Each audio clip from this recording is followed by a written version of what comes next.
Initially, I want to go over your real life project for Unit 4, and I think I do use this kind of same setup in a bunch of other units because I kind of, when I was your age, you have to learn about a lot of different things to be able to answer the word problems. And so rather than like saying you're going to do all kinds of word problems, I'd much rather you focus on something that's very interesting to you, and then you work on the kind of problems that are related to that. So if we look here, I have some, first just to kind of think, do you want to look at population problems, earthquakes? Are you interested in radioactive decay, finance on investing? You might actually find some really interesting things here. I almost hate teaching about compound interest right now because it doesn't really exist in terms of savings. So you kind of could look at what are the problems that they're asking you to do versus how is this actually playing out in real life. Anyways, some of you are interested in chemics, physics, biology, not the population growth, but something else. So what I did was I went through down here, if you go to the bottom of this, I just took all the problems that were in your book and in another book on these topics. So you have lots of problems to choose from. So what are you going to do? So for B, you need to actually go and find some background information about it. So if you want to talk about, sound intensity, then make sure that the class understands what that is, because you're the teacher in this instance.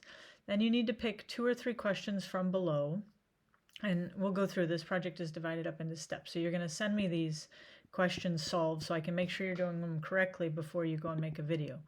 All right, and then step 3, you're going to put it all together in some sort of PowerPoint or video presentation, and you're going to share it on Moodle. In your explanation, you might point out common mistakes that somebody makes. Be a good teacher.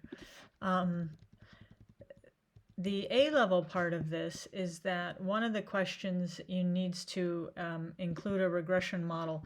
There's more of these kinds of questions down here for population than other things, but you really could take anything that you're interested in and find some data. So if you can't find an exact problem below because you're not interested in population, then you can kind of work to make or find a data set that's going to help you use regression to solve it.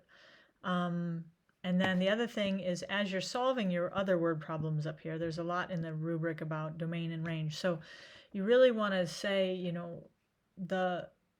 when we talk about modeling things or problems, there's always a set of values that work for X and a set of values that you'll try to expect in Y. So you want to think about that in your explanation.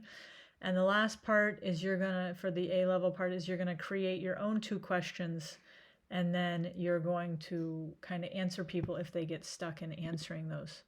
All right, so the rest of this document is just the sample problems. Let's look at this on the course page to see what it looks like.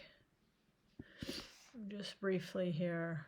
So this is, you can see the video is here on the 8th of December, and then you have these days to work on it. What you're going to upload here is the problems that you're going to solve and show me how to solve. And then when you go to the next week, there's going to be a place for you to share your presentation. And if you're doing the A-level part, you're also going to share your questions there. So you'll share those 2 things there. All right, so please let me know if you have any questions, and I hope that helps you get started with your project.